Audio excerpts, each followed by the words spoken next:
Welcome sa DRS 2.0. Fresh at nagbabagang happenings bang hanap mo? Mga padabarkads man yan o mga trending topics? Pwes, sagutin natin yan. Kaya naman isubscribe nyo na ang ating channel para sa mga nagbabagang balita everyday.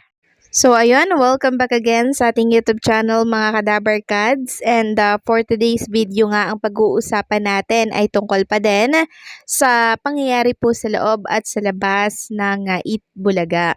So ngayon, advance recorded po ang Itbulaga kasi ang dami pong nagtatalo-talo sa live chat ng YouTube channel po ng TBJ na merong mga nagsasabi na replay daw, recorded.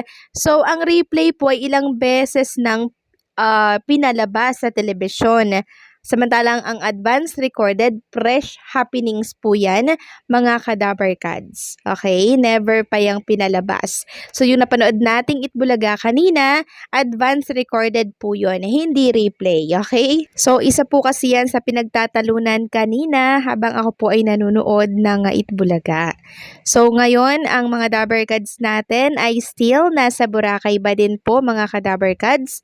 And sinusulit, ninanamnam, ine-enjoy ang kakatapos lamang po nakasalan ni Mayor Jose Manalo dito kay Mergin Maranan. Minsan lamang po kasi na magkasama-sama ang mga dabarkads natin at buo pa sila, no? Although may kulang, pero isa, dalawa, ganon yung kulang.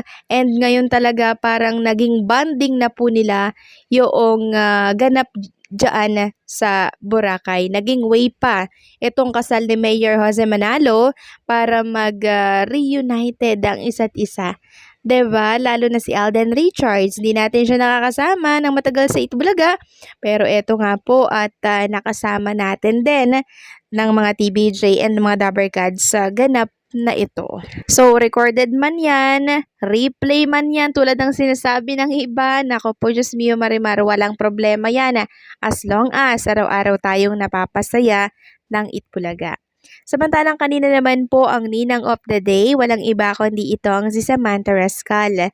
So, bale doble kara ang kanyang naging performance na siyang nagustuhan po ng mga televiewers at team studio. Talagang talented itong si Samantha Rascal at may pagka-comedian din po siya. Bagay na bagay siya sa Itbulaga. And bukas naman, ang magpe-perform mga Kadabarkads ay walang iba kundi po si Paolo Ballesteros. Siya po ang ninang or ninong of bukas. Bukas araw yan ng Friday.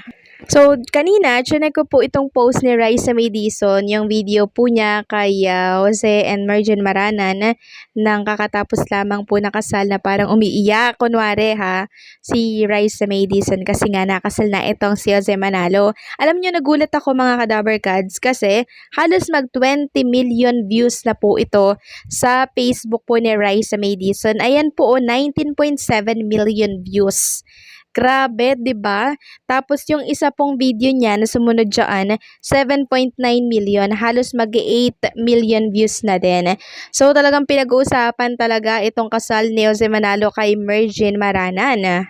Talagang nag-viral po ang kasalang Jose and Mergin sa social media. Halos siya na lang, sila na lang ang topic dito po sa Facebook, and yung ibang mga issue naglabasan na din po na siyang tatalakayin natin mamaya. Pero bago yan, nais ko lang i-flex sa inyo itong panibagong nilabas ni Jose Manalo sa kanyang Instagram account. Ayan po, oh, ang saya nilang mag-asawa dito sa Boracay and mukhang nagtatampisaw sila dito. And sinusulit yung time nila na nandirito po sila sa Boracay kung saan sila ay ikinasal. So nakakatuwa lang na makita na si Jose Manalo talaga namang masaya na po. Meron mang konting problema, 'di ba, sa family, sa mga unang pamilya, okay lang 'yan. Ang maimportante po dito ay si Jose Manalo.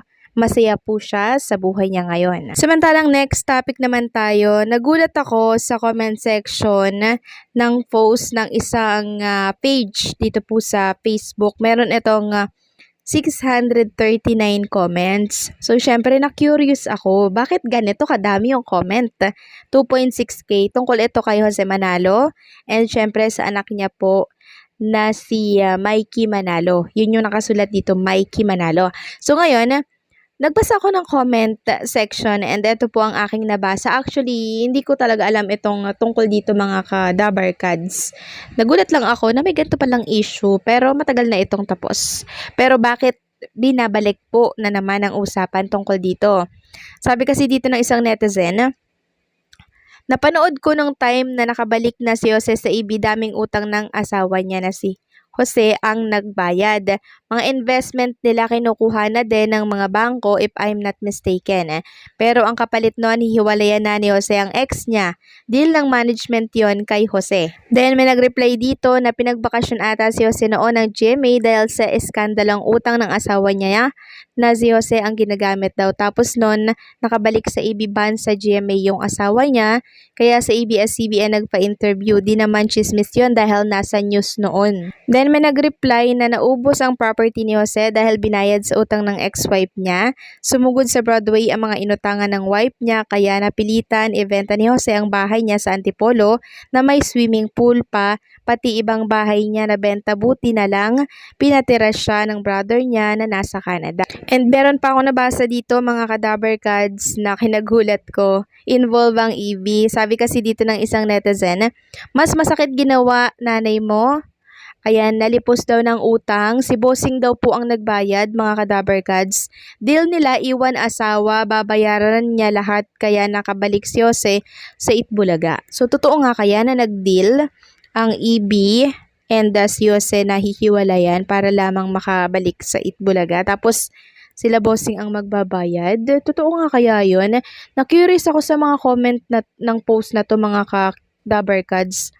Kasi grabe, trending talaga at pinag-uusapan and ang pulutan po nila si Jose Manalo at yung namayapa po niyang asawa.